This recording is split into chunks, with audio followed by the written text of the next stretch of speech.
Bismillahirrahmanirrahim. Alhamdulillahirabbil alamin. Arrahmanirrahim. Maliki yaumiddin. Iyyaka na'budu wa iyyaka nasta'in. Ihdinas siratal mustaqim.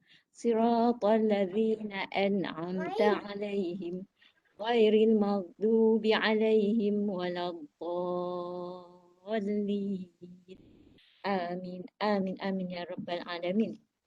Jadi alhamdulillah, bersyukur sangat kepada Allah Subhanahu Taala dan kita sama-sama panjatkan segala setinggi-tinggi pujian kepada Allah kerana dengan limpah kurnia dan izin Allah maka kita dapat bersama-sama meneruskan program Usrah Keluarga kita pada malam ini dan juga kita tujukan salam dan selawat kita kepada junjungan besar Nabi Muhammad SAW, kawan keluarga baginda dan juga para sahabat.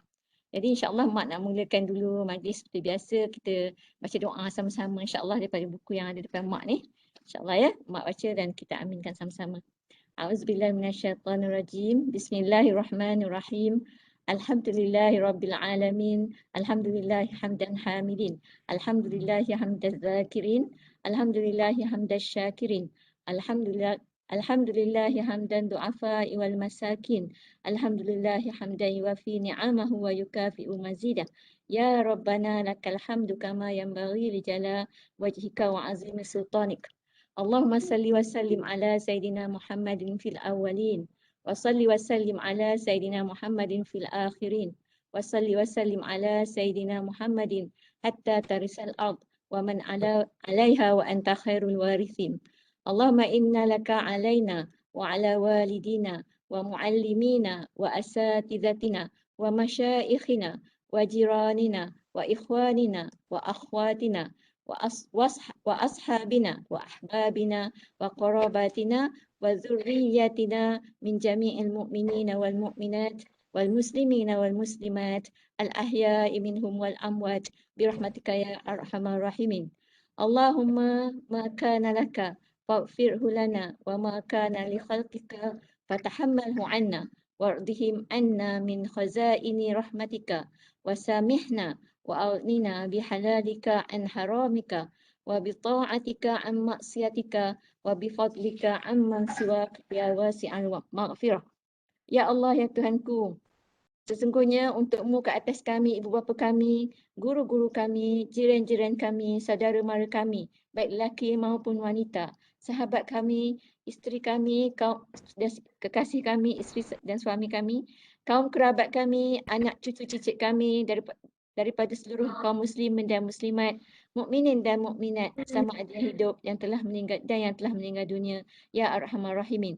Ya Allah, apa-apa dosa kami yang ada padamu ampunilah, dan apa-apa dosa kami terhadap makhlukmu tutuplah ia, dan radailah kami berdasarkan perbendaharaan rahmatmu, dan maafkanlah dan kayakanlah kami dengan perkara yang halal, dan jauhkanlah kami dari yang haram, dan jadilah kami orang yang taat terhadapmu, menjauhi sebarang maksiat dan menerima keutamaan darimu serta menolak selain daripadamu.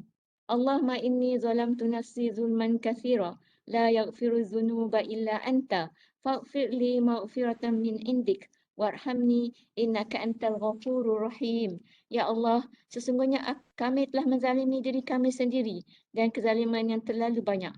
Tidak siapa pun yang dapat mengampunkan dosa kami melainkan Engkau. Ampunilah kami, rahmatilah kami, sesungguhnya Engkaulah yang Maha Pengampun lagi Maha Mengasihani. Allahumma aslih li dini alladhi huwa ismatu amri wa aslih li akhirati allati fiha ma'adi waj'alil hayata ziyadatan li fi kulli khair waj'alil mauta rahatan li min kulli syar. Ya Allah, baikkanlah agama kami yang akan memelihara segala urusan kami. Baikkanlah dunia kami yang mana tempat penghidupan kami, dan baikkanlah akhirat kami yang akan menjadi tempat kembali kami. Jadikanlah hidup kami ini pertambahan ke arah kebaikan untuk kami, dan mati kami itu nanti istirahat untuk kami dari segala kejahatan. Wassallallahu ala Sayyidina Muhammad wa ala alihi wa sahbihi ajma'in. Subhana rabbika rabbil izzati amma yasifun. Wassalamun ala al-mursalin walhamdulillahi rabbil alamin. Okey, alhamdulillah malam ni insya-Allah kita akan kembali kepada buku kitab kita Riyadhus Salihin yang akan disampaikan oleh Pak pakcik kita iaitu Faris. InsyaAllah ya, pakcik Faris kita. Tapi sebelum tu mak sikit lah mak nak bagi peringatan untuk kita sikit lah, insyaAllah. Nanti Faris bagi lagi, mak bagi sikit. Iaitu pertama-tamanya mak rasa kita perlulah bersyukur kepada Allah SWT terhadap nikmat Allah yang begitu banyak terhadap kita, keluarga kita terutamanya. Dan terutamanya nikmat yang paling besar yang Allah bagi pada kita ialah tak lain tak bukan ialah nikmat iman itu sendiri dan nikmat taufik hidayah daripada Allah Subhanahu Wa Taala. Dan mak yakin, kita semua meyakini bahawa Allah ciptakan kita kat dunia ni bukanlah sia-sia, saja-saja yang Allah nak ciptakan kita kan.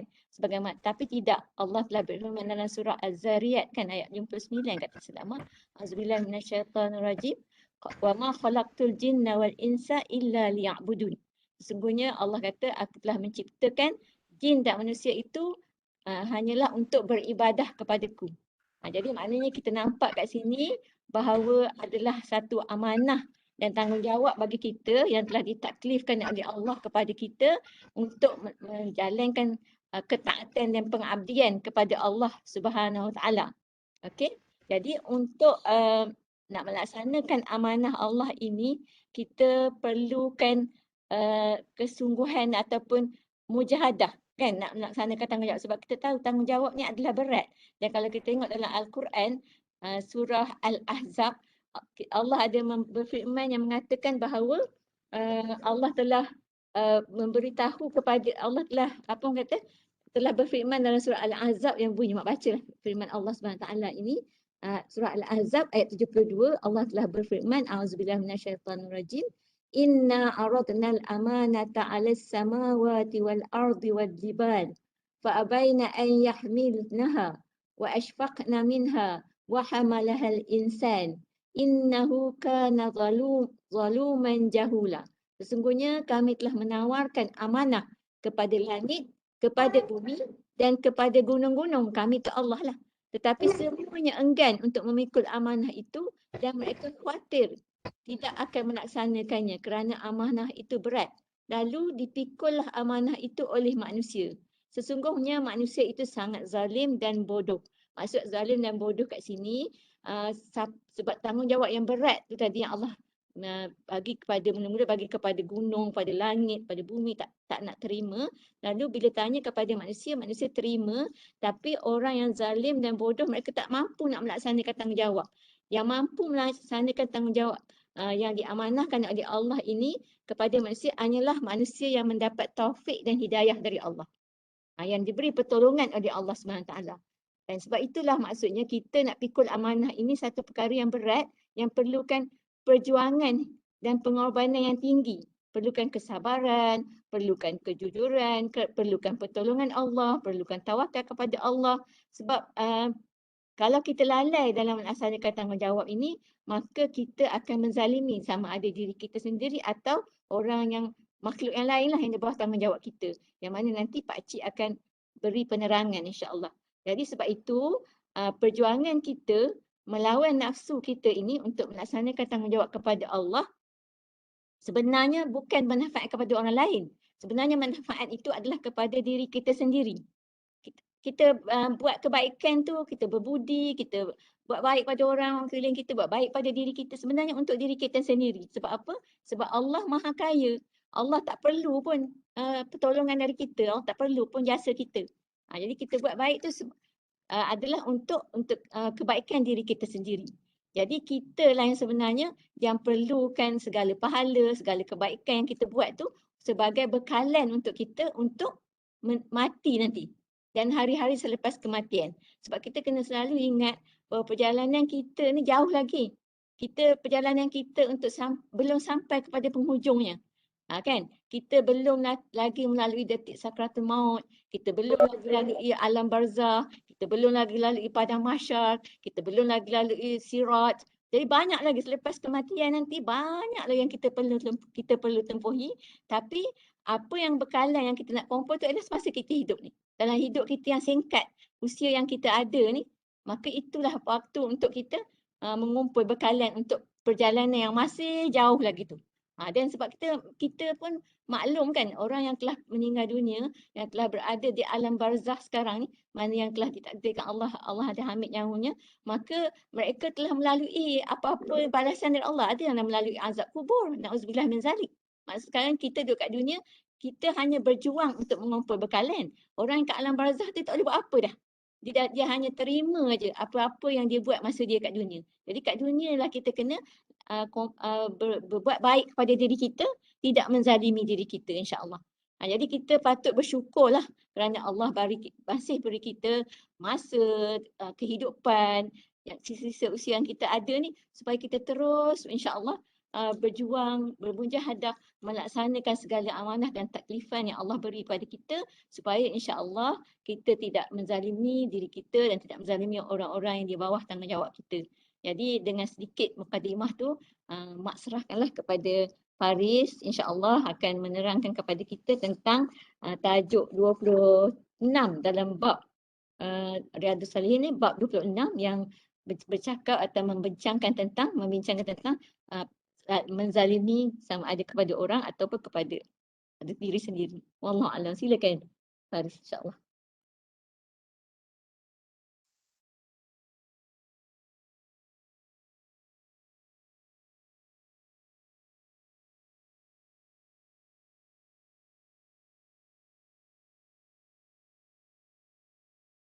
Boleh kita duduk sini. Ada di sini. Ah. Tengah. Sekejap adik ni.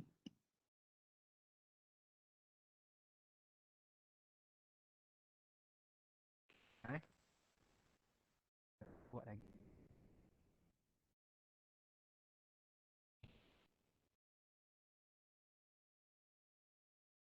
Tes.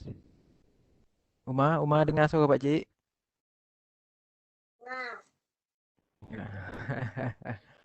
Okey, insya-Allah kita start lah.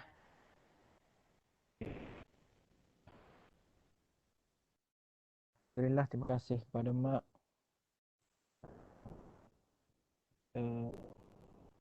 Cukup banyak lah, kan?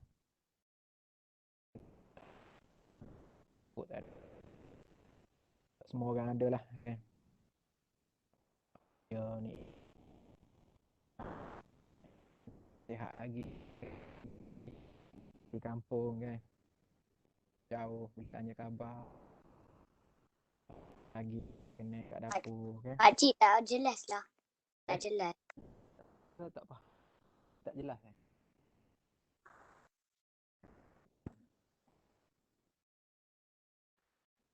Kena pegang tempat voice dia tu. Oh, kena pegang sini. Dengar? Dengar? Macam ni, kena pegang macam ni. Pegang macam ni.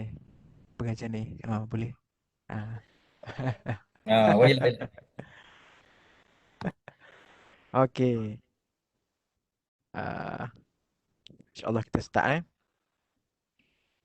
Jadi, pertama-tamanya kita kena syukur banyak lah atas nikmat Allah bagi kita, nikmat kesihatan, nikmat umur yang ada lagi ni.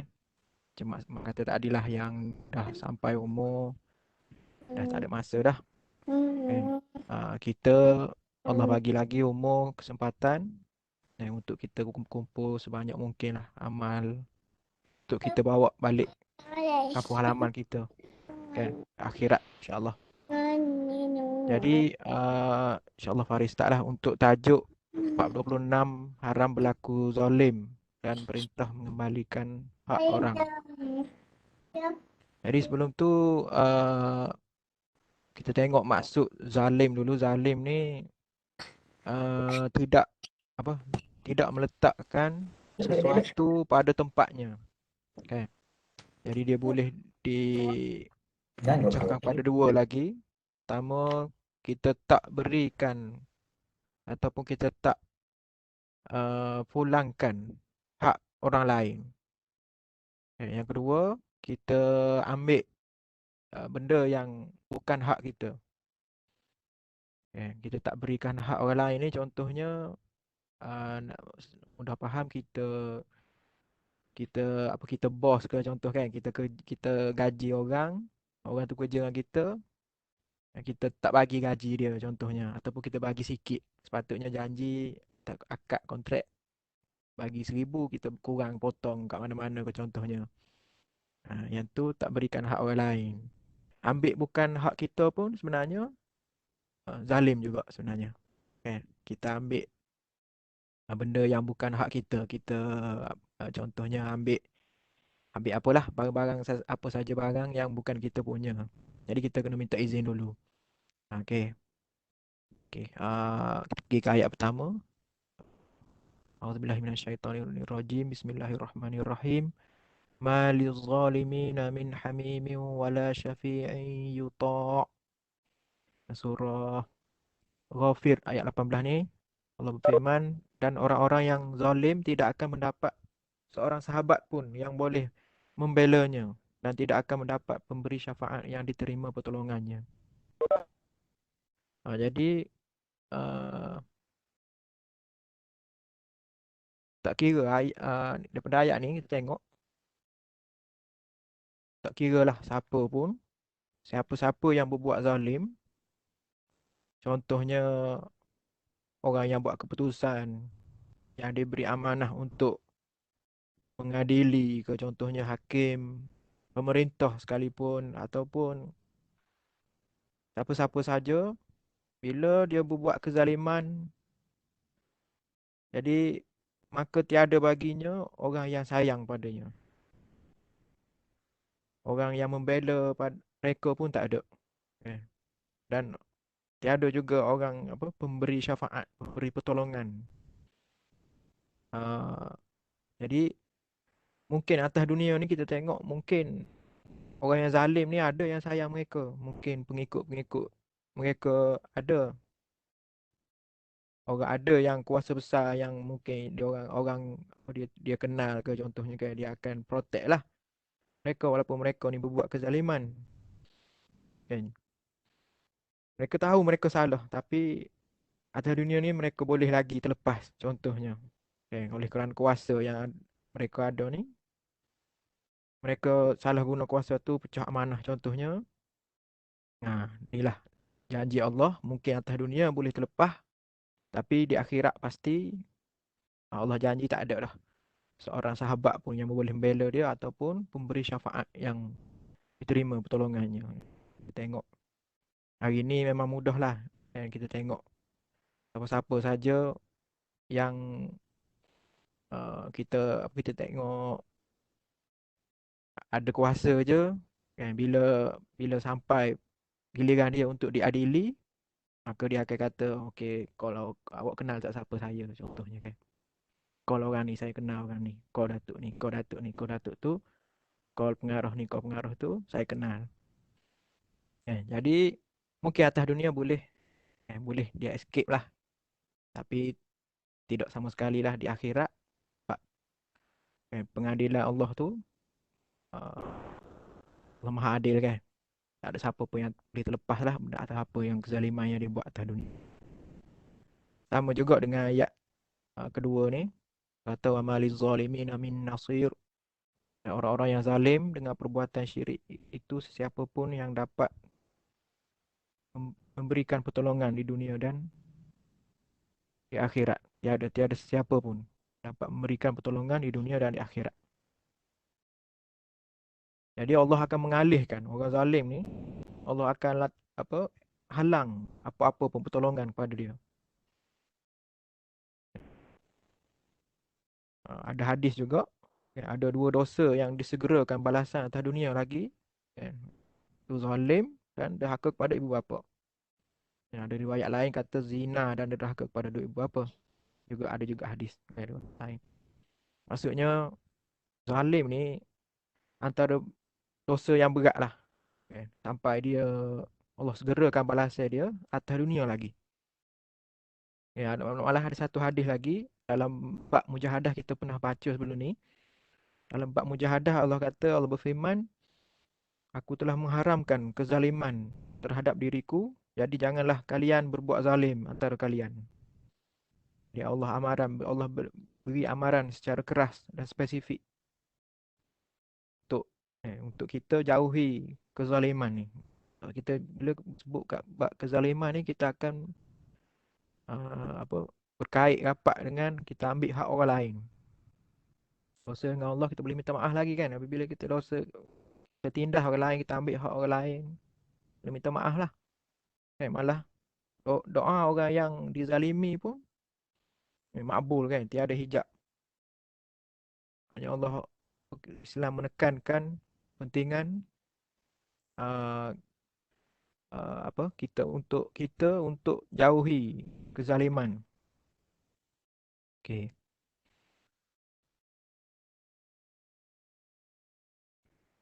Lepas itu dulu kita akan masuk hadis pertama. An Jabir radhiyallahu anhu anna Rasulullah sallallahu alaihi wasallam qala ittaqu dzulma fa inna dzulma dzulumatun yaumal qiyamah wattaqu syuha fa inna syuha ahlaka man kana qablakum hamalahum ala an safaku dima'ahum wastahallu maharimahum. Rawahul Muslim. Dari Jabir radhiyallahu anhu bahwasanya Rasulullah sallallahu alaihi wasallam bersabda, takutlah kamu daripada aniaya, yakni zalim. Kerana zalim itu merupakan kegelapan di hari kiamat, dan awaslah dari kikir. Kerana kikir itulah yang telah membinasakan umat-umat yang sebelum kamu, mendorong mereka hingga menumpahkan darah dan menghalalkan semua yang haram. Pada hadis ni Nabi SAW pesan, janganlah terlibat dengan kezaliman, janganlah buat kezaliman. Kerana kezaliman ni dia akan mendatangkan ataupun mengakibatkan kegelapan di hari kiamat. Dan seolah-olahnya kita ni menempah masa depan situasi yang kelam kabut lah di akhirat nanti bila berbuat zalim ni. Amaran Nabi kan. Jadi seolah-olahnya bila kita buat zalim dengan orang ni, ialah kita barat menanam lah, kita memasang cangkuk lah. Kita zalim orang ni, kita pasang cangkuk kat dia, kita pasang kau zalim ke si fulan ni, kita pasang cangkuk kat dia. Cangkuk yang akan menarik pahala kita di hari kiamat nanti. Kan? Cuba bayang kalau berapa orang kita zalimi, bilah kan. Jadi pahala kita tu, yang kita beramal tu dalam dunia ni akan habis macam tu je. Sebab banyaknya orang yang kita zalimi ni, dia orang akan ambil pahala kita. Atau kalau habis kita punya amalan, dosa orang yang kita zalimi pula kita kena tanggung. Jadi berat lah dia punya akibat ni bila kita menzalimi orang lain. Okay. Jadi mungkin hari ni kalau kita tengok sebenarnya banyak sangat pintu-pintu ataupun ruang yang benda yang seharian yang kita buat ni sebenarnya ada je pintu untuk berlaku kezaliman. Contohnya kita ambil hak orang lain yang mungkin kita ingat hak kita. Contohnya ada ni ustaz bagi contoh makanan di pantry, contohnya kat office kan. Hari dulu kerja di HR dulu ada pantry, memang lengkap lah, ada peti ais, dia ada ais dalam tu. Dia bagi bubuk kopi, lepas tu teh, macam-macam jenis lah teh boh, ada teh Lipton, air Milo, dia bagi biskut berbalang-balang kan.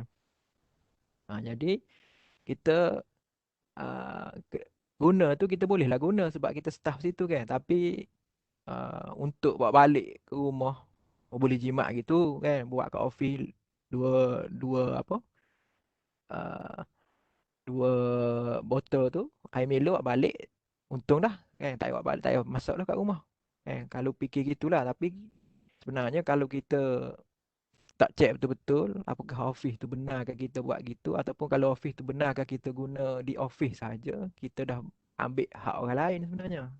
Kan kita dah ambil hak apa kerja-kerja lain ataupun hak inilah pemilik harta tu lah, office kita, apa majikan kita tu sendirilah. Kan walaupun sesimpel kita kata alah takkan Milo dia boleh lah support setakat hilang satu balang tu, tak boleh, tak kira gitu. Tu tetap hak dia. Kan? Apa lagi yang ada ustaz bagi contoh barang-barang hotel. Kan? Kadang-kadang kita Faris sendiri pun ada pengalaman. Kita apa panggil, kita bila kita masuk hotel tu dia bagi sikat, kan, dia bagi buat gigi yang apa dalam plastik yang boleh bawa balik tu. Ustaz kata kalau boleh tanyalah dulu, tanya dia punya uh, kaunter tu yang mana ni saya boleh ambil bawa balik. Kan risau juga kita kan, ambil kan sebenarnya tak boleh rupanya. Dah terambil hak orang. Bila kita bawa balik tu mestilah kita pakai. Tu masalah dia. Okey. Lepas tu Ustaz juga datangkan kisah seorang sahabat ni. Sebenarnya kisah ni ada dalam hadis nombor 10. Tak apa, kita tengok terus. Lepas ni kita tengok terus. Jadi lepas ni 10 tu tak payah tengok dah. Kisah ni sahabat Nabi nama Kirkira. Sahabat Nabi ni dia ni lah, dia baik lah. Dia berkhidmat untuk Nabi. Ada satu ketika tu orang Khaybar, tak silap, dia mati kena panah. Waktu tu Nabi sahabat adalah dekat-dekat dengan dia kan. Jadi sahabat bila tengok kejadian dia kata, Allah untungnya ni. Sahabat ni mati syahid lah dia.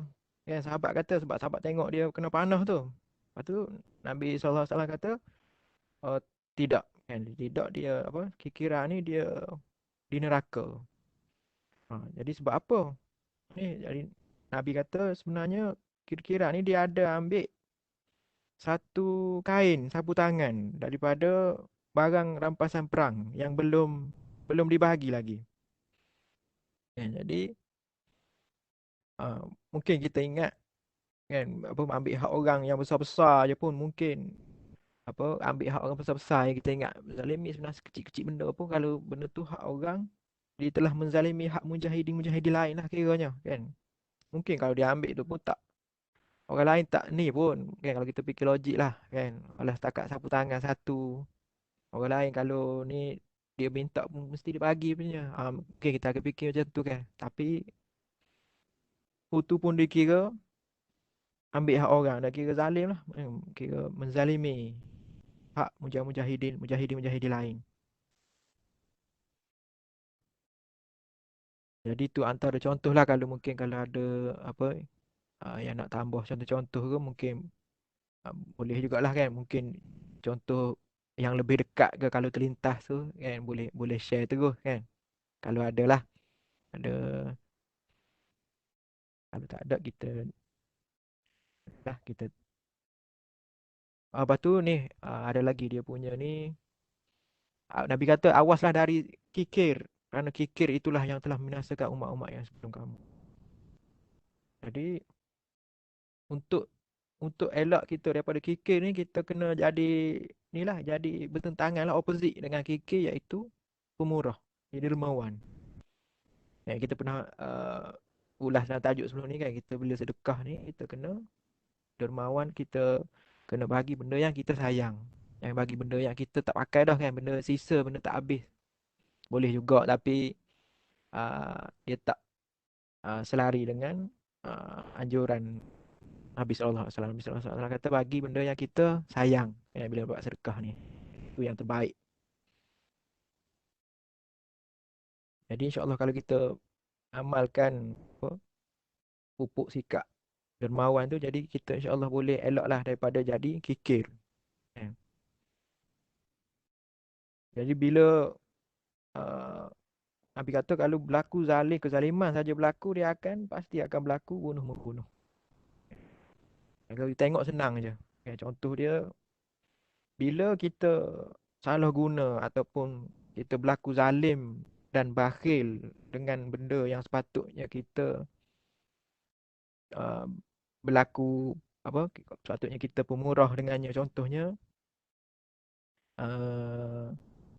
suami kan. Suami bila dia bakhil ataupun dia bakhil zalim, dia tak bagi apa yang sepatutnya dia bagi ke isteri dia, dan apa yang sepatutnya isteri dia dapat, maka dia akan jadi pemurah kepada benda yang uh, tak sepatutnya dia dia pemurah dengan dia. Contohnya dia akan jadi uh, pemurah dengan benda-benda yang tak elok. Jadi senangnya keluar duit beli benda-benda yang tak sepatutnya. Contohnya.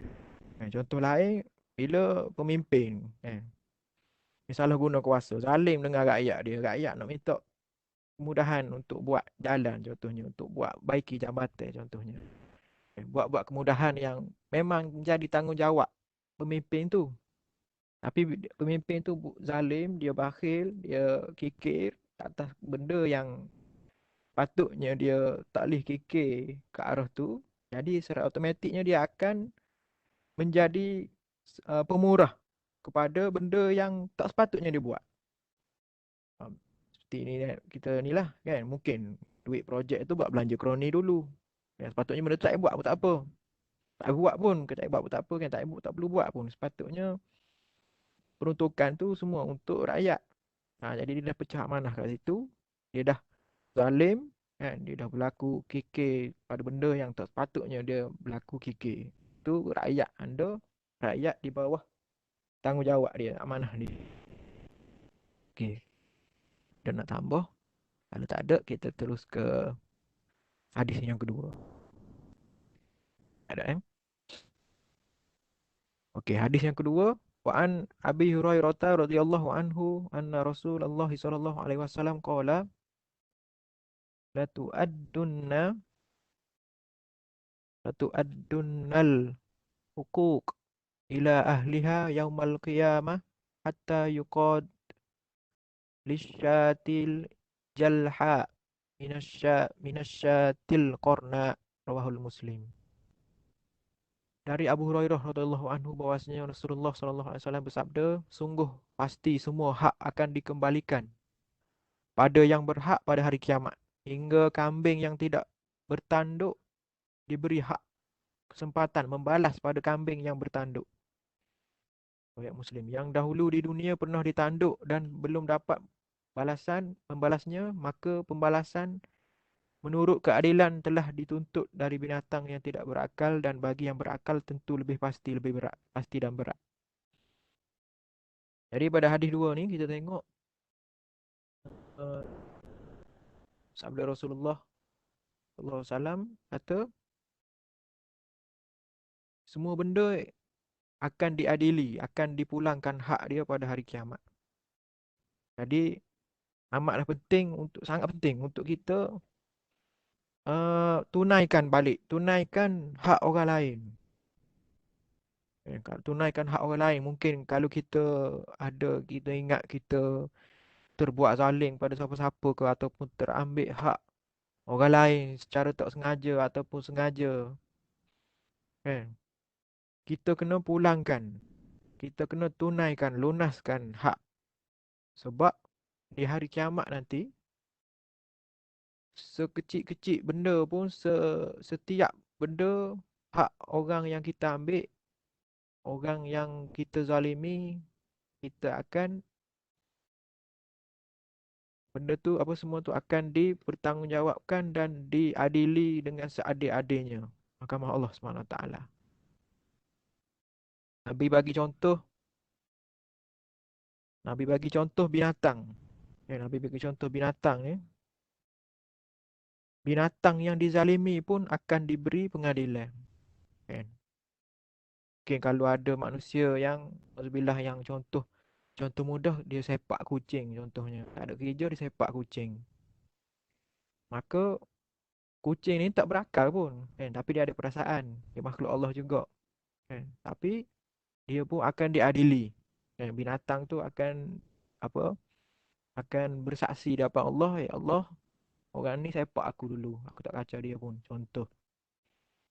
Jadi akan terima balasan lah orang yang sepak dia tu. Tu kucing, binatang yang tak berakal. Bagaimana pula dengan manusia? Kalau kita buat zalim pada manusia, sebelum kita secepat mungkin kita cari orang tu, pulangkan hak dia. terambil barang ke tanpa minta, tak ingat minta izin, pulang balik. Contoh, tapi kalau lupa lah, contoh kita ialah hidup dah lama dah, contohnya kan tak ingat dah. Minta dengan Allah SWT. Allah, ya Allah, kalau ada hak orang lain yang aku ambil yang aku tak teringat ke apa ke, bagilah petunjuk ya Allah. Apa bagilah apa, bantulah aku kan, bagi petunjuk supaya aku boleh lunaskan hak dia yang aku tindas contohnya. Ha, jadi insya-Allah Allah akan tolonglah kalau kita kan betul-betul ikhlas, kita nak beramal dengan hadis ni kan. Kita itulah, biasalah kan manusia lupa. Kita sendiri pun, Faris sendiri pun itulah agak-agak tak ada lah kan, terambil hak orang ke apa ke. Kita tak tahu tu yang boleh ingat, boleh recall balik benda yang memang kita tak, untuk benda yang memang kita tak terlintas langsung. Contohnya yang benda ni mungkin kita terlepas pandang, mungkin duit allowance kita belajar ke contohnya kan, duit beasiswa kita kan, duit loan kita tu, semua tu duit rakyat kan, kita ambil hak orang. Jadi mungkin yelah, student kan, ada masa kita malas, ada masa kita rajin, rasa juga nak berehat kan. Mungkin sebenarnya duit tu amanah, kita buat pegang duit tu untuk belajar, tapi ada masa main. Mungkin masa tu fikir jugalah, ya Allah, tak amanah lah kira lah kan. Tapi susah lah nak pergi minta maaf kat seorang-seorang yang bagi cukai tu kan. Jadi kita minta minta ampun lah dengan Allah. Ya Allah, aku dah mungkin contohnya salah guna duit beasiswa ni, ya Allah, ampunkanlah dosa kan. Minta ampun, insya-Allah Allah ampun. Nah, tu hak orang lain. Hadis dua ni. Hadis. Hadis dua. Ah, Jadi ada apa nak, tak ada apa nak tambah, kita straight apa, kita sambung hadis tiga.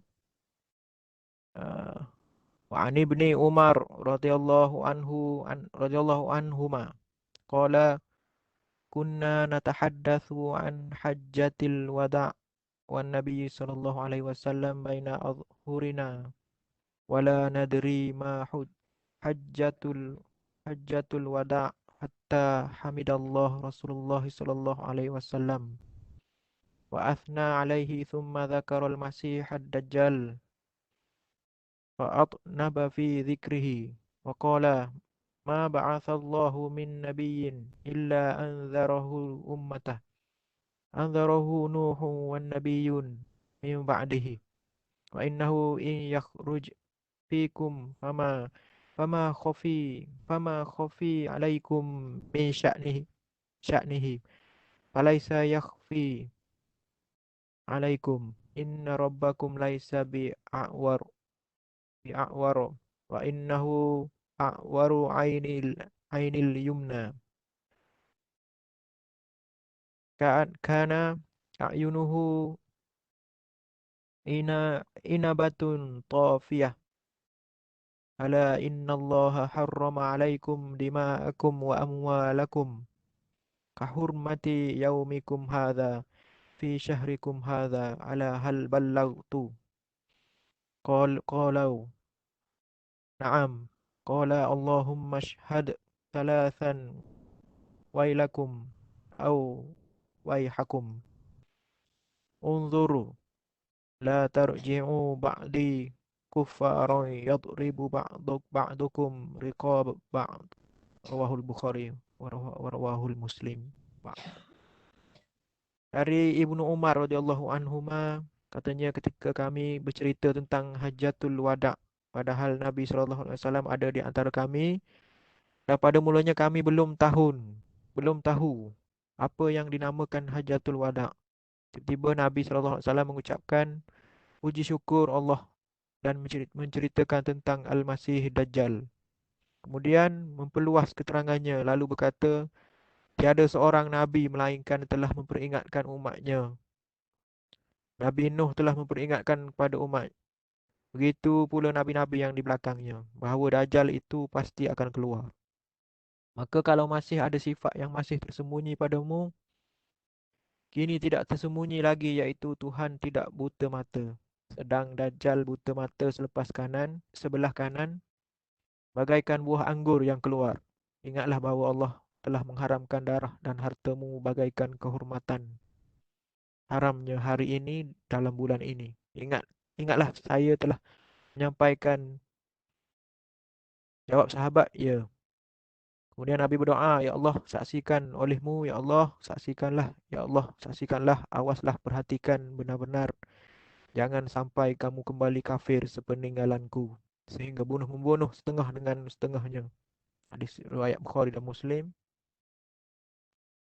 Jadi daripada hadis ni kita tengok Nabi SAW kata Dajjal ni sangat dibimbangi oleh semua Nabi. Sehingga kan setiap Nabi dia akan beri peringatan kepada setiap umat dia. Risau umat dia takut ni kan. Ni lah dengan fitnah Dajjal ni. Mungkin apa Nabi-Nabi sendiri diri dia uh, tak risau sangat, tapi risau dengan umat lah. Umat ni biasa lah kan. Uh, Mungkin terkena fitnah Dajjal lah. Mungkin terikut Dajjal. Jadi Nabi beri gambaran, dia ada beri gambaran, dia kata rupa Dajjal ni kan. Nabi kata Dajjal ni dia akan pasti keluar. Kalau ada yang masih apa yang belum tak kenal Dajjal ni, kat Dajjal ni dia kata buta mata dia sebelah kanan. Buta mata sebelah kanan. Lepas tu dia terkeluar, dia terjolor. Terjolor ya ke bahasa dia. Terjolor keluar. Seperti buah anggur. Rupa Dajjal ni. Tu lepas Nabi cerita pasal Dajjal tu, Nabi sebut terus larangan Allah kepada janganlah menumpahkan darah. Ingatlah bahawa Allah telah mengharamkan darah dan hartamu. Ha. Ya, tadi cerita pasal Dajjal ni cerita pasal kezaliman lah. Kan? Janganlah menumpahkan darah. Bila kita kan, berlaku zalim, pasti akan ada pergolakan ataupun perbalahan. Biasalah ambil hak orang, orang tu nak balik. Kan? Orang ni mengaku, orang ni tak mengaku. Jadi benda ni berlaku. Kan? Jadi Allah haramkan darah dan harta. Kan? Tak boleh bunuh-membunuh suka hati kita pergi bunuh orang tu. Kan? Lepas tu darah dan harta. Tak boleh ambil nyawa orang tu, tak boleh ambil harta orang tu sesuka hati. Setiap orang haram ke atas harta, setiap orang haram ke atas harta orang yang lain baginya. Tak boleh ambil hak orang lain. Itu ialah zalim. Nabi bagi amaran selepas amaran Nabi tentang Dajjal.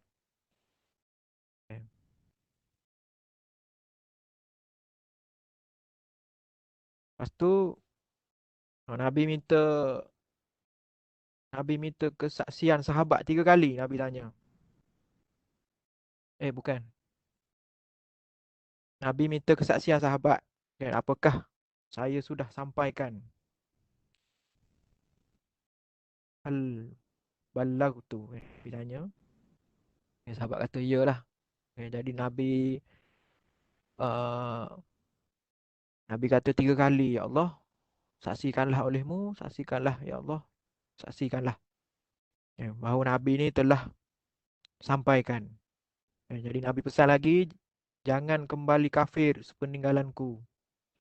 Sebab apa? Sebab lepas Nabi wafat, tengok berlaku bunuh-membunuh. Ambil hak orang. Kezaliman berlaku. Okey. Okey, okey. Sekejap, minum air sekejap. Kalau ada nak tambah, boleh tambah dulu.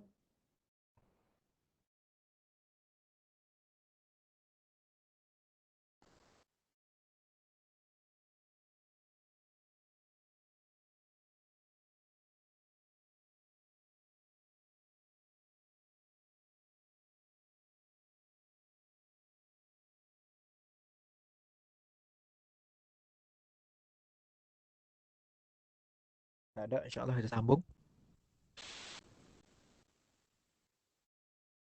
Okey, tadi hadis ketiga, kita pergi ke hadis 4. Wa an Aisyah radhiyallahu anha anna Rasulullah sallallahu alaihi wasallam qala man zalama qida shibrin minal ardi tuwiqatu min sab'i ardin. Tafakun alaih. Dari Aisyah radhiyallahu anha bahwasanya Rasulullah sallallahu alaihi wasallam bersabda, siapa yang mengambil hak orang lain walaupun sejengkal tanah akan dikalungkan hingga 7 petala bumi.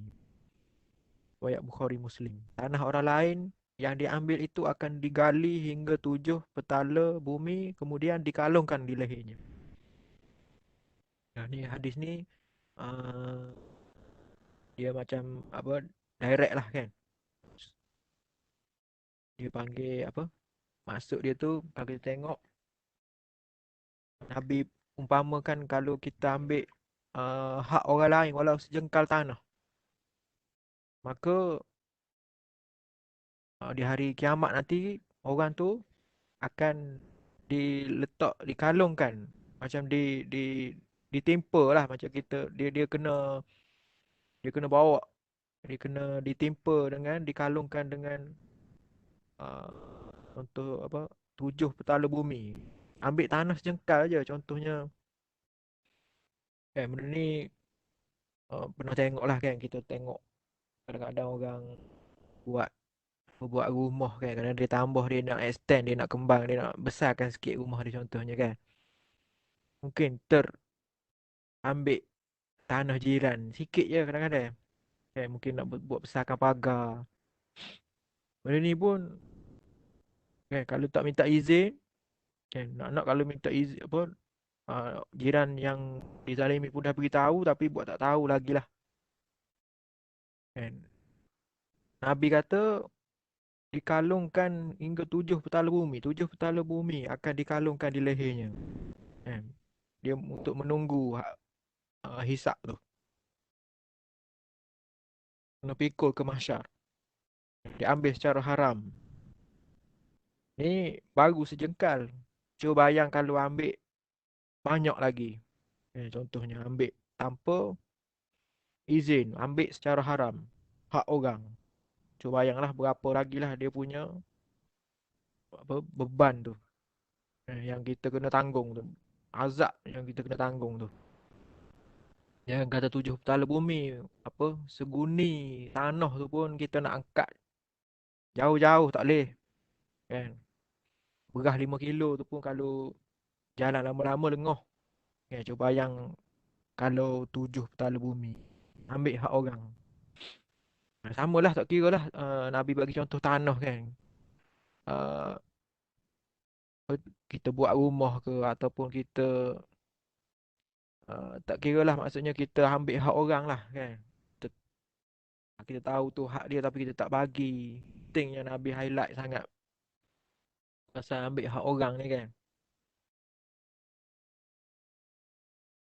Macam oh, tak adil lah. Orang yang kita zalimi ni di akhirat nanti dia akan menuntut. Jadi kita yang kita menzalimi orang ni, kita akan dalam keadaan yang dituntut kan. So akhirat ni hanya bergantung pada amalan baik kita je. Tetapi kalau kita zalimi orang, silap-silap amalan baik kita tu akan orang lain yang kita zalimi tu ambil. Lepas tu kalau amalan kita ni tak banyak, habislah kata contoh kan. Dosa orang tu pula kita kena ambil.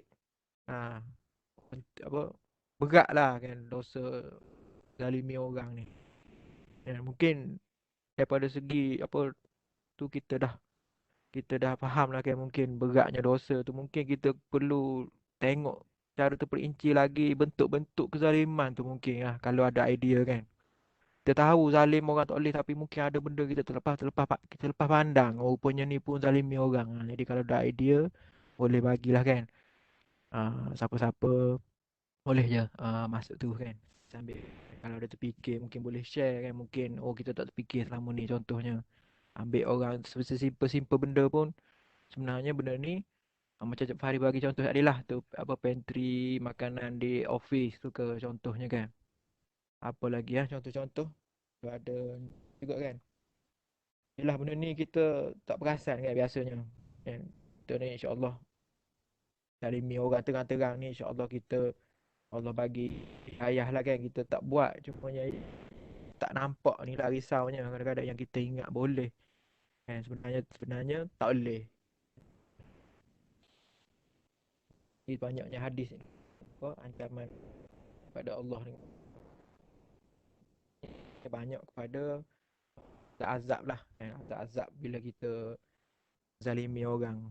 Cumanya kehidupan kita sehari ni itulah macam-macam kan, zaman berubah. Jadi kita dah mungkin kita tak nampak sangat ambil tanah orang direct tu secara terang-terangan kita ambil hak orang tu, mungkin tak nampak sangat dah kan. Mungkin secara halus ni kita tak nampak kan. Mungkin contoh uh, Arif fikir jugalah kadang, tapi ni bukan apa, dia contohlah orang yang apa, bawa motor yang enjin kuat tu kan. Enjin kuat tu lalu kawasan perumahan. Sekali dia brang tu memang automatik sakit hati. Walaupun dia tak ni pun kan, walaupun kita tak ada buat apa pun, kita duduk dalam rumah je kan. Tapi tak tahulah lah, pernah baca dia punya, adalah dia punya apa justification dia tu untuk dia buat kuat tu. Sebenarnya dia nak bila dekat highway dia nak potong trailer besar. Jadi takut trailer besar tu tak nampak dia ada di blind spot. Jadi dia guna enjin besar untuk dia rem tu. Jadi instead of apa, guna nak bagi trailer tu nampak dia, jadi dia gunakan rem tu nak bagi trailer tu dengar ada dia kat tepi tu, aware lah, maksudnya takut trailer tu tiba-tiba himpit kanan, himpit dia ke kan. Jadi tu okey lah, justification tu boleh pakai lah dekat highway. Tapi apa justification awak untuk rem dekat kawasan perumahan contohnya. Jadi benda tu dia dah tak ke menzalimi orang. Contohnya ada orang dia nak tidurkan anak dia susah, esok dia bawa orang kerja, satu sekali dia rem, bangun balik budak tu, jadi dia kena tidurkan balik anak dia. Contoh kan, contoh ada apa lagi, itulah contoh-contohnya. Asap rokok contohnya dekat kedai kan, banyak kita dengar kan, kita dia isap rokok, dia tegur, dia marah kan. Padahal orang tu tegur sebab anak dia, sebab ada anak dia kat tepi contohnya kan. Macam tu lah. Mungkin benda yang kita zalimi hak orang lain, kita dah zalimi hak orang tu untuk dapat udara bersih. Kita dah lah zalimi hak kita dah, zalimi diri kita dah, hisap rokok kan, bahayakan diri. Kita ambil pula hak orang lain untuk dia dapat udara bersih. Tu memang terang-terang lah kan. Walaupun tak nampak macam kita ambil duit orang tu pun, tapi masih lagi zalim lah kira kan.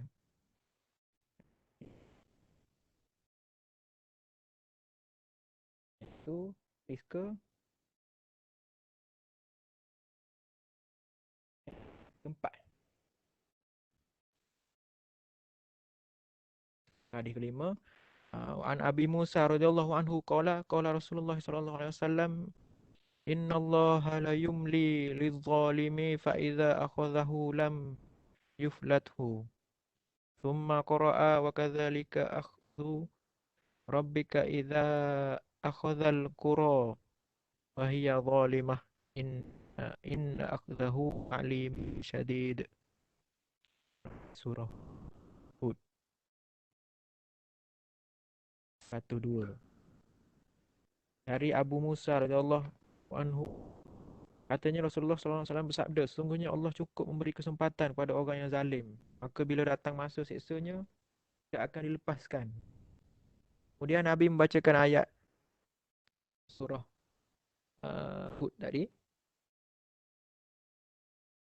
Demikianlah cara Tuhanmu jika menyiksa ahli dusun yang zalim. Sungguh seksanya sangat pedih dan keras. Oleh Muslim. Hadis ni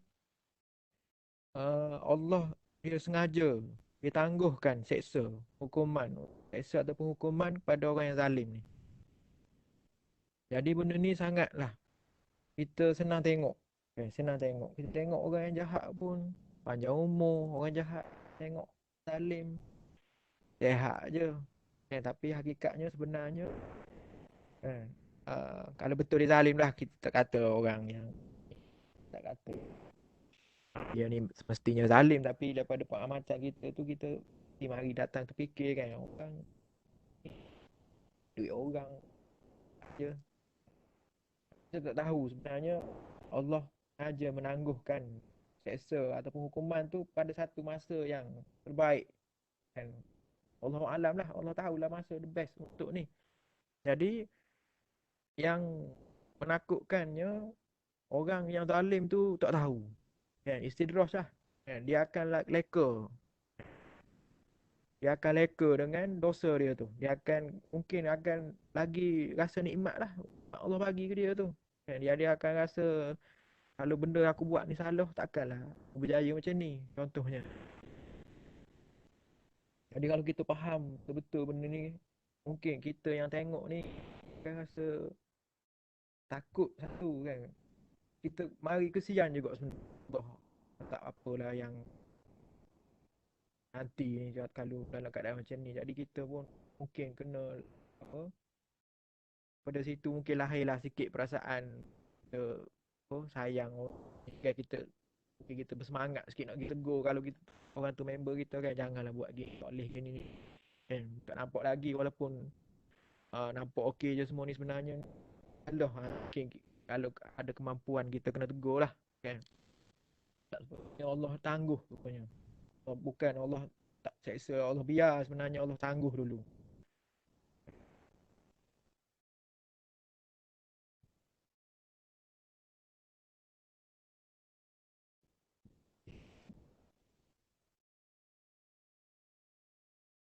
An Mu'adz radhiyallahu anhu qala ba'athani Rasulullah sallallahu alaihi wasallam faqala innaka ta'ti qauman min ahlil kitab fad'uhum ila syahadati an la ilaha illallah wa anni rasulullah fa inhum ata'u lidzalika fa'alimhum annallaha qad iftarada alaihim khamsa salawatin fi kulli yawmin wa lailatin fa inhum ata'u lidzalika fa'alimhum innallaha qad iftarada alaihim sadaqatan tu'khadhu min aghniyaihim wa turaddu ala fuqaraihim fa inhum ata'u lidzalika fa iyyaka wa karaima amwalihim wattaqi da'watal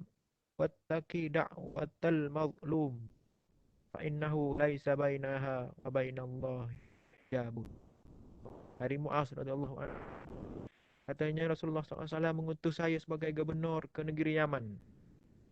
Rasulullah berpesan padaku, engkau akan menghadapi kaum ahli kitab, maka ajaklah mereka kembali kepada kalimat syahadat bahawa tiada Tuhan kecuali Allah dan aku Rasulullah. Kalau mereka telah menurut kepada itu,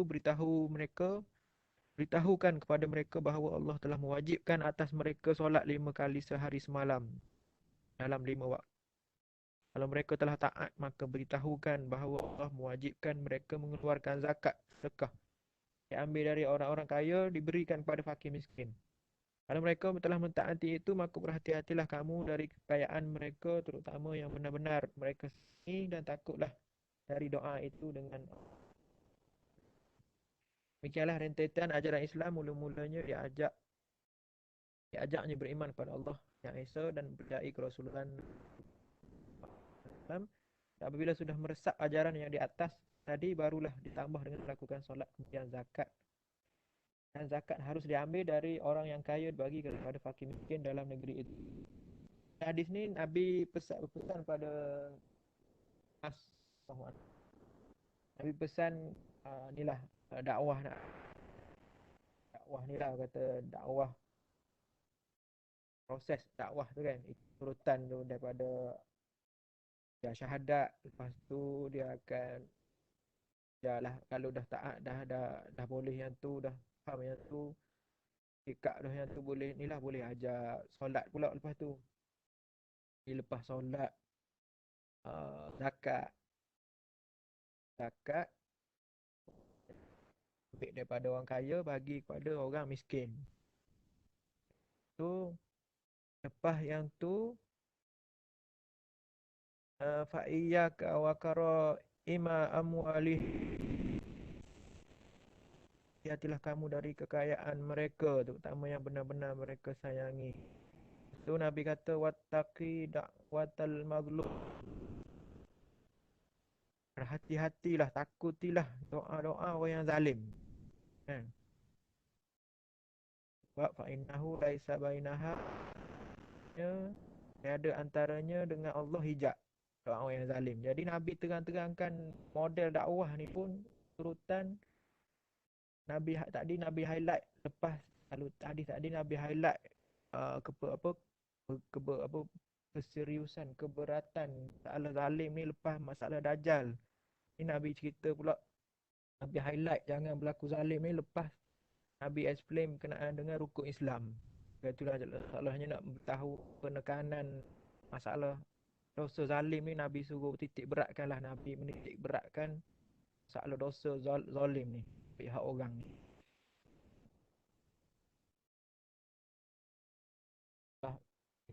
Pati daripada kalau ada nak boh tak ada kita tu.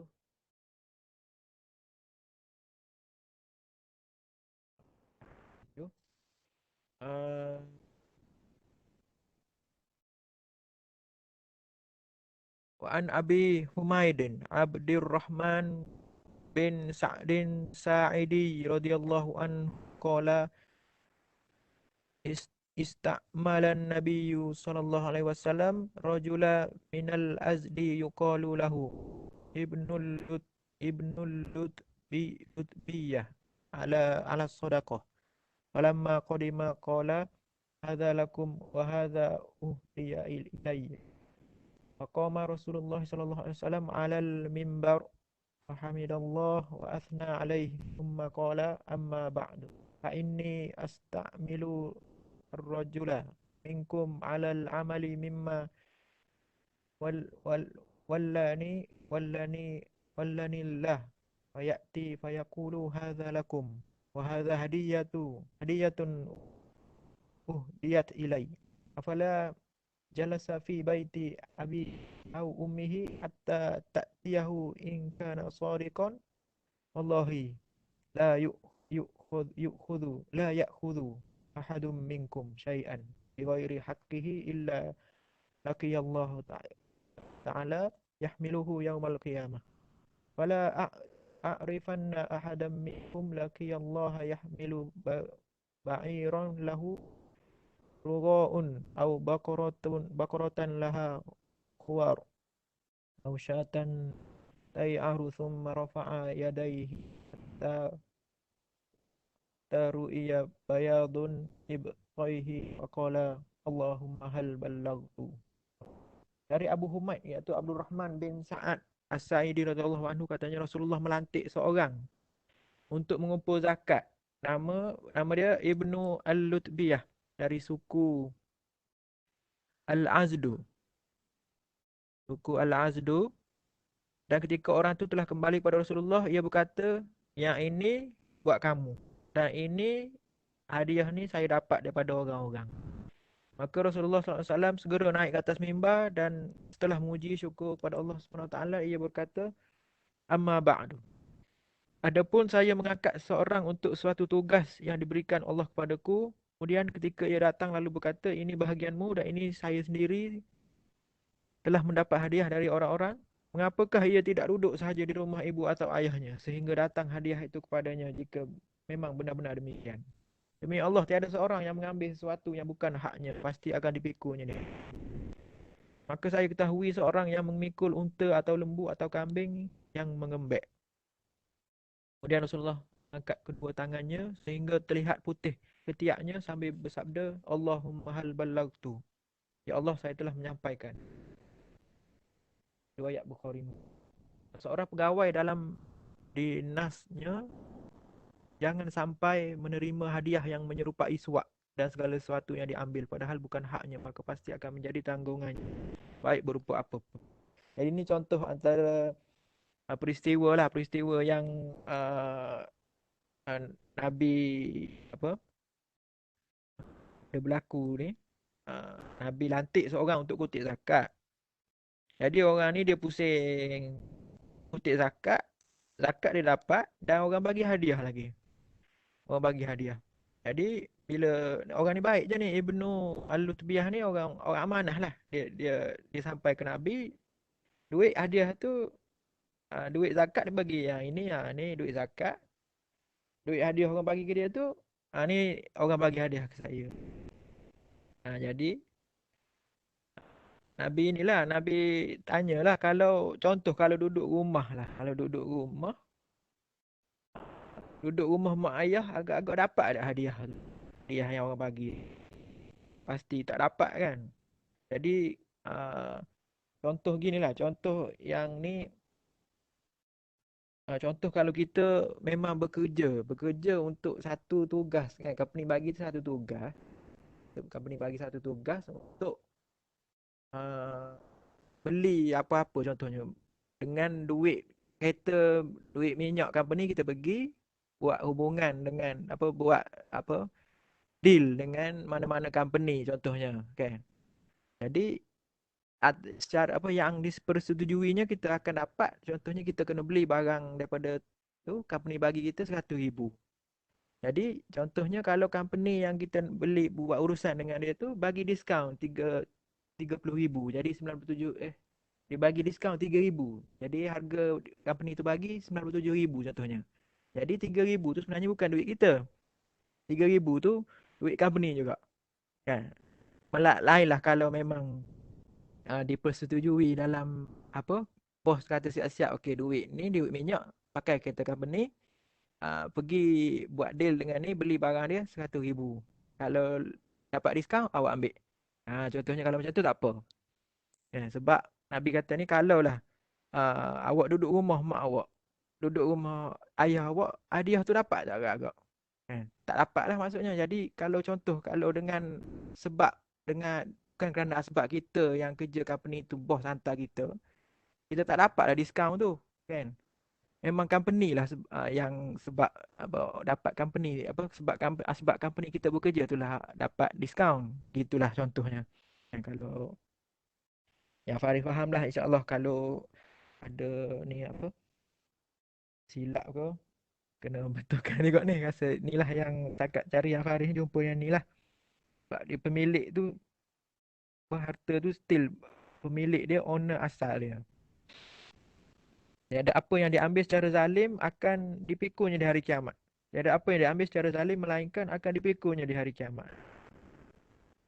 Melainkan benda tu telah dipersetujui daripada awal lah kan. Akad janji asal itu tak apa, tak ada masalah lah. Jadi kira salah satu contoh ambil hak orang lah kira. Okey. Dia buat sampai 10. 10. Lepas 10. Buat ni dia buat 18 lah. Di 8. An Abi Hurairah radhiyallahu anhu an Nabi sallallahu alaihi wasallam qala man kanat indahu mudlimatun li akhihi min irdihi aw min syai'in falyatahallalhu yawma qabla an la yakuna dinarun wala dirham. In kana lahu amalun salihun khidha minhu biqadri mudlimatihi wa illam yakun lahu hasanatun khidha min sayyiati sahibihi fa humila alaihi. Rawahul Bukhari. Dari Abu Hurairah radhiyallahu anhu, dari Nabi SAW sabdanya, siapa yang merasa pernah buat aniaya pada saudaranya, baik berupa kehormatan badan atau harta atau lain-lain, hendaknya segera minta maaf, terhalal maafnya sekarang juga sebelum datang suatu hari yang tiada harta dinar atau dirham. Jika ia mempunyai amal soleh, maka akan diambil menurut penganiayaannya, dan jika tidak mempunyai hasanat kebaikan, maka diambil dari kejahatan dosa orang yang dianiaya itu untuk ditanggungkan kepadanya. Muslim. Penganiayaan ini berupa caci maki, cubitan, tipuan, ribah, ragut dan segala gangguan dalam badan atau kekayaan atau kehormatan dalam yang kita bincang tadi lah. Maksudnya yang agak maksud dia straight forward kan. Kalau kita ada buat aniaya pada orang, kita caci maki, cubitan, tipu, ribah, ragut, ambil hak dia, kena minta halal, kena minta maaf. Kena minta maaf dengan tuan badan. Kalau tidak, pahala kita dia ambil. Kalau habis pahala kita, dosa dia kita ambil. Senang je. Lepas tu ustaz kata minta maaf tu sebenarnya kena spesifik.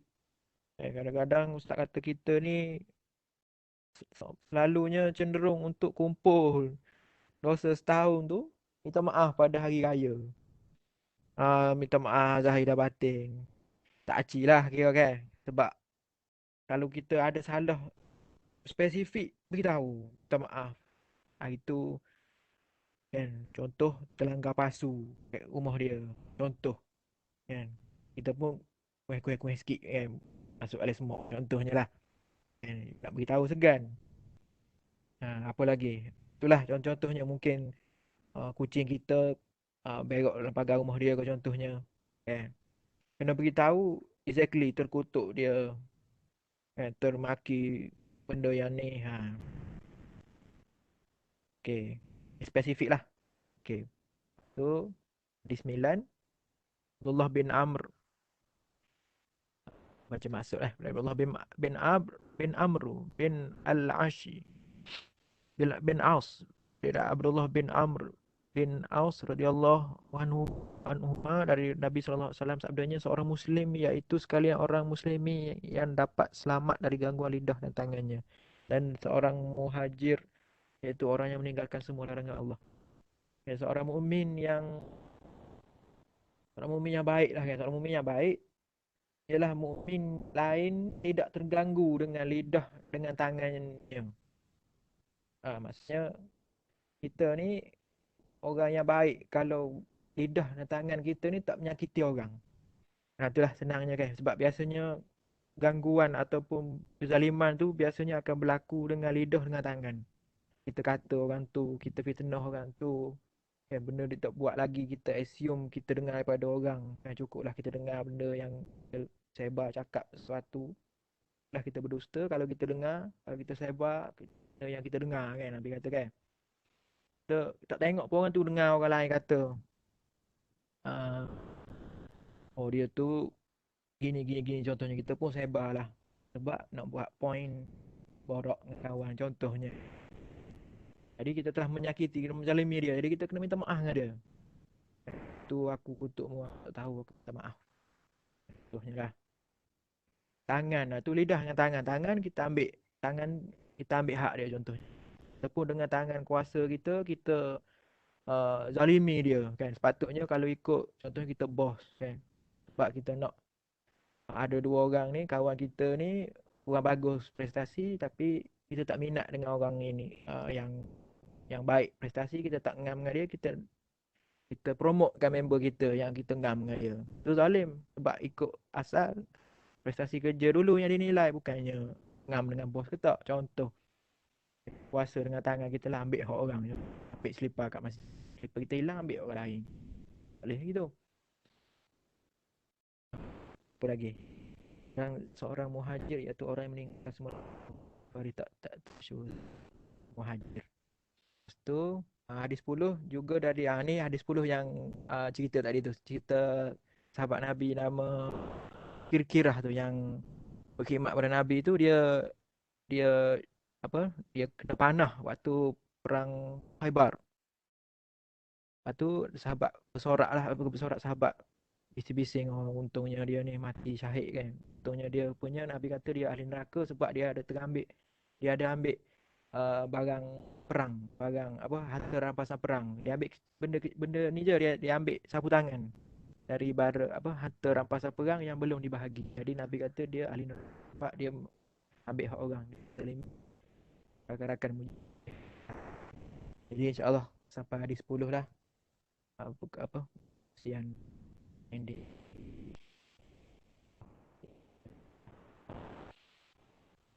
Okay, jazakallah khairan katsira Faris. Alhamdulillah.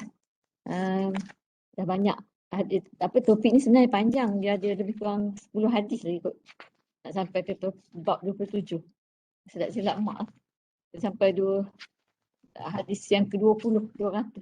20 banyak lagi dah, maknanya nanti kita akan sambung untuk orang yang seterusnya lah.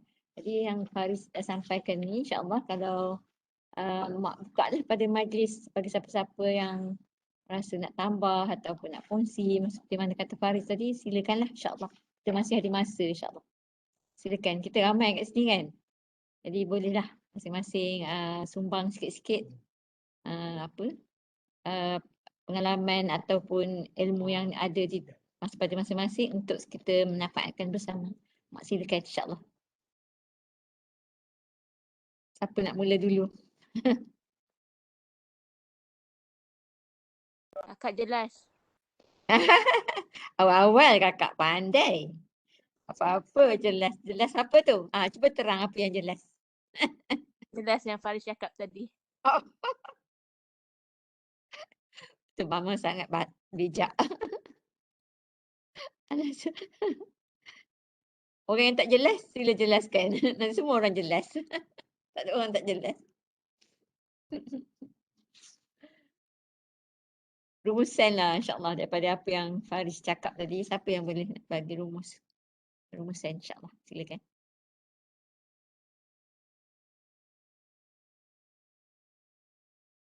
Nak start dulu InsyaAllah. Okey lah, silakan. Alhamdulillah. Alhamdulillah. Syukur kepada Allah SWT kerana kita masih lagi diberi istiqamah untuk duduk dalam majlis ilmu, majlis reflection lah. Ilmu ni kalau bukan untuk reflect, maksudnya dia akan jadi beban pada kita di akhirat lah. Jadi ilmu-ilmu ni kita seumpama kita kata apa, menghadap cermin lah.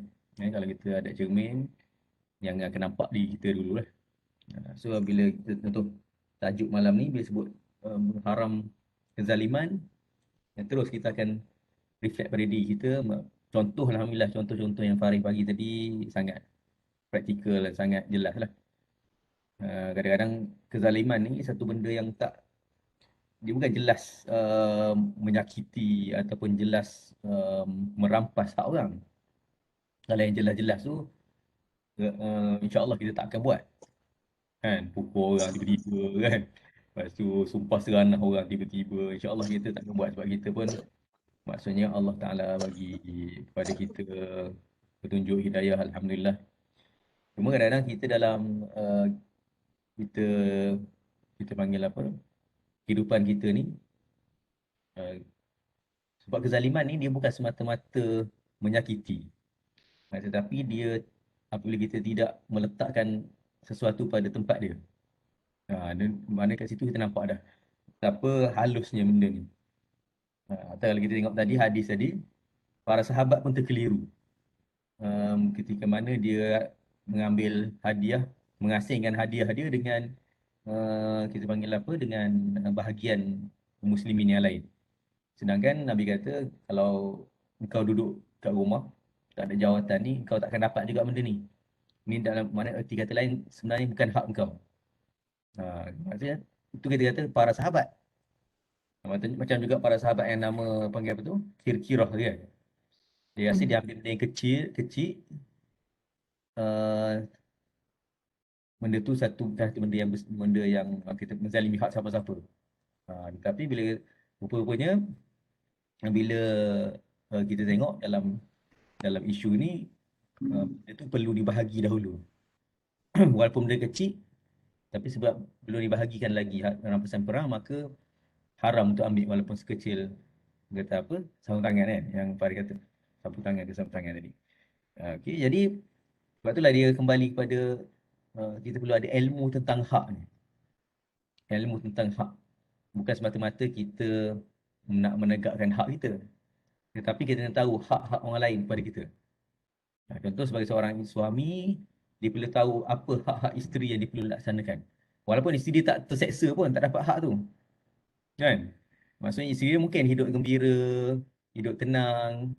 Tetapi sebenarnya dalam ketenangan, kegembiraan tu punya ada hak-hak yang tak terlaksana. Jadi sebab itulah kita, begitu juga kalau suami dengan isteri. Maksudnya ada hak suami yang perlu isteri laksanakan.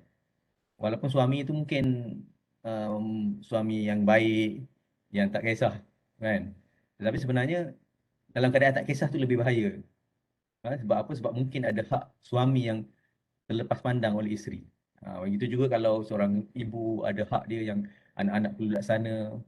Jadi dan anak pun ada hak yang ibu perlu laksana kan. Ibu apa perlu laksanakan. Jadi setiap orang tu dia ada hak masing-masing yang perlu orang pihak lain kita kata tunaikan. Dan benda tersebut perlukan ilmu, perlukan kita panggil apa? Tazkirah yang macam kita sebut ni. Sebab apa? Sebab kita takut dalam keadaan kita rasa orang tu kita panggil apa? Tak sakiti hidup gembira dengan kita kan. Duduk sama-sama dalam ahli keluarga, rupanya kita saling menzalimi antara satu sama lain. Jadi itu satu isu lah. Kena ada ilmu tentang hak orang lain. Bukan ilmu tentang semata-mata apa yang kita perlu laksanakan dari segi ibadah saja. Jadi bila sebut agama ni bukan semata-mata hak Allah yang perlu kita tunaikan. Tapi hak-hak setiap orang lain tu ada hak yang berbeza-beza yang kita perlu tunaikan. Jadi benda tu kena buat topik lain pula lah. Hak ibu pada anak, hak anak pada ibu, hak suami pada isteri, hak isteri pada suami dan sebagainya lah. Okey, kemudian yang kedua yang kadang-kadang kita terlepas pandang juga adalah bila sebut menzalimi ni, kadang kita niat kita baik. Kita buat sesuatu, mungkin niat dia untuk mengubah kemungkaran, niat dia untuk menasihati. Tetapi dalam kita buat benda yang secara zahirnya tu baik, secara niatnya baik, tapi mungkin kita akan ketika itu kita nak buat tu kita terzalimi orang lain. Itu pun bahaya juga. Sebab apa? Sebab kita rasa aku nak ubah maksiat ni. Aku nak tegur ni, nak tegur kesalahan orang ni. Aku nak nasihat. Tetapi kita sebenarnya ketika itu dah terzalimi individu tersebut. Kita mungkin kita tak nampak lah sebab kita niat kita asal tu baik.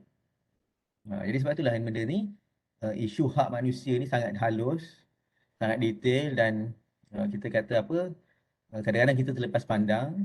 Jadi sebab itulah perlukan ada muhasabah daripada orang lain. Bukan maknanya kalau kita mungkin ada benda yang kita tak nampak, kita terzalimi orang lain nasihat. Dan bila orang lain menzalimi orang lain, kita kena cuba untuk nasihat juga. Kalau kita nampak benda tu. Sebab itulah kata ad-dinun nasihah ni. Sebab apa? Sebab memang kadang-kadang dengan niat yang baik pun kita boleh terzalimi orang lain. Jadi dua isu lah yang boleh nampak dalam isu ni. Sebab bila tengok bila Faris cerita tadi, hatta para sahabat sendiri pun lepas pandang isu menzalimi orang ni. Maknanya kesian lah. Maknanya kesian. Dan kalau kita kata para sahabat sendiri pun boleh terlepas pandang, apatah lagi kita yang bukan para sahabat ni, yang jauh daripada Nabi ni, lebih-lebih lagi lah kita kata apa, perlu berjaga-jaga supaya tidak menzalimi hak orang lain. Jadi rasa cukup untuk sedikit ni lah, orang kata apa, mungkin penambahan sedikit lah pada apa yang Faris sebutkan tadi. Wallahualam. Okey, jazakallah long di atas penambahan yang sangat kita memberi pencerahan yang banyak untuk kita, walaupun Long sebut sikit, tapi maknanya daripada apa yang Long sebut tu buat kita kena cari lagi ilmu, menambahkan kefahaman kita tentang hak-hak orang yang di bawah jagaan kita, yang berkait rapat dengan kita kan, supaya kita tidak terlepas pandang dan kemudian dalam kita terlepas pandang tu kita bimbang, kita menzalimi pula, macam kata Long tadi. Sebab benda tu memang senang sangat nak berlaku kalau kita tak ada orang yang ingatkan kita atau kita tak tambah ilmu dalam bidang tu, insyaAllah. Ada lagi ke siapa nak tambah? Masih dibuka. Ada masa lagi.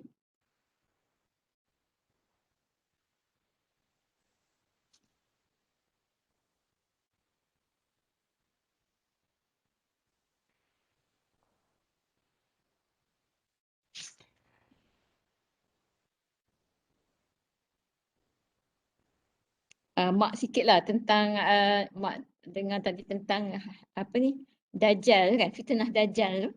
Bukan apalah, maksudnya Mak rasa tentang fitnah Dajjal ni, kalau kita kata silap Mak, kalau Mak silap tolong betulkan. Kita tahu Dajjal ni adalah antara tanda-tanda hampir kiamat, tanda-tanda besar kiamat kan, maksudnya munculnya Dajjal. Tapi maksudnya bila kita kata tanda besar, mesti ada tanda-tanda kecil. Jadi sekarang ni mak rasa dalam kehidupan kita sekarang, kalau kita perhati dah banyak dah tanda-tanda kecil tu sebenarnya Allah tunjukkan pada kita untuk kita ambil iktibar dalam hidup kita, dan macam mak rasa kita perlu bersedia lah untuk kepada tanda-tanda yang besar sebab dia boleh berlaku bila-bila, dan tak semestinya kita kata okey lambat lagi mungkin kita dah meninggal dulu baru datangnya tanda-tanda besar, tapi kita tak tahu kan. Sebab kalau kita tengok banyak hadis-hadis Nabi SAW yang mengatakan bahawa kiamat tu dah hampir. Itu 1400 tahun dahulu Rasulullah cakap macam kiamat tu macam tunjuk dua jari macam ni je kan. Dekatnya kiamat tu nak berlaku. Jadi sekarang ni kalau kita tengok 1400 tahun lebih dulu Rasulullah cakap, maksudnya kita ni kita pasti ke bahawa maknanya kita boleh jangka ke yang kiamat tu mungkin berlaku, dunia ni akan wujud lagi dalam masa 1000 tahun lagi ataupun kita tak sampai kan, atau bila-bila. Jadi maksudnya daripada hadis yang tadi, mak rasa kita penting bagi kita ambil iktibar di situ bahawa kita kena bersedia lah dengan kehidupan kita yang berlaku ni. Jangan kita macam ambil ringan ataupun kita macam terlalai. Kita tak ambil ringan, tapi kehidupan kita yang sibuk dengan kita nampak masa yang begitu singkat lah kehidupan sehari. Itu pun juga masa antara tanda-tanda kiamat. Kita rasa masa cepatnya antara asar dengan maghrib tu kita rasa kita tak sempat buat apa. Kan? Kejap je sembahyang asar, lepas tu dah nak maghrib. Lepas tu antara maghrib dengan isyak tu memang dia dulu lagi pendek, tapi antara isyak dengan nak tidur tu kita buat sekejap je solat isyak, dah pukul 10, 10.30. Kan? Maksudnya masa terlalu singkat menyebabkan kadang-kadang kita terlalai atau terleka dengan keletihan kita, dengan kerja-kerja tugasan kita, menyebabkan kita tak sempat nak buat benda-benda yang macam orang kata wirid-wirid harian kita. Kan? Kita tertinggal perkara-perkara yang sepatutnya yang boleh memberi orang kata cahaya lah dalam kepada hati kita ni, insya-Allah.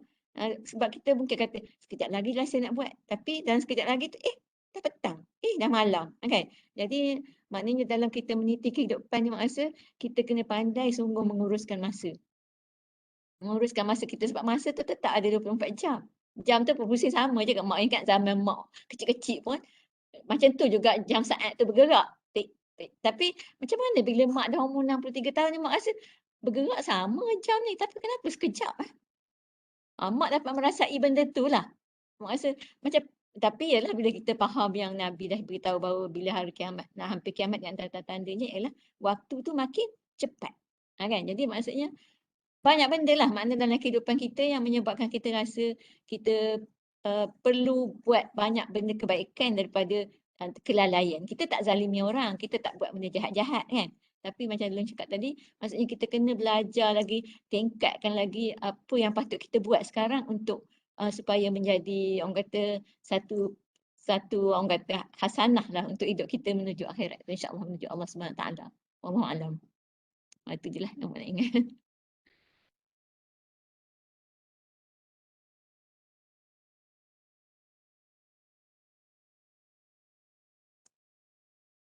Ada lagi nak tambah? Ada tu. Kakak tu saja cakap macam tu. Mesti ada, Kak. Orang yang kata tak ada tu yang tuju so kata ada. Bur, Ustaz Bur.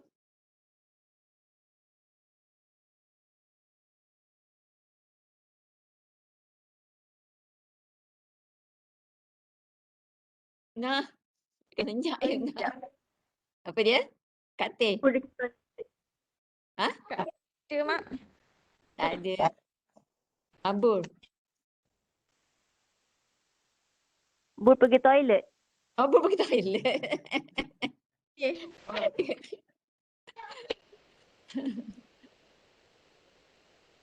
Kak Long. Mak tengok ada nama sini, mak panggil nama naik kat.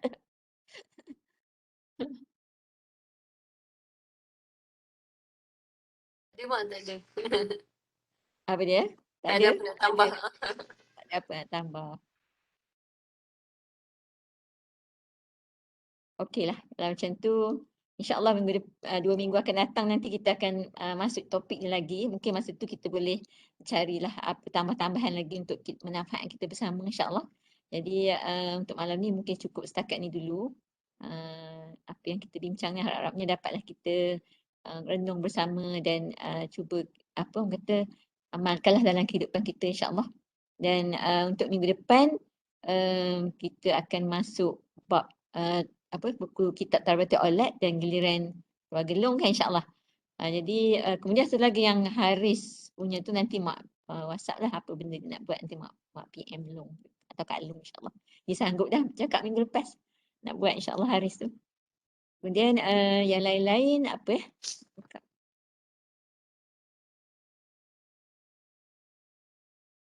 Oh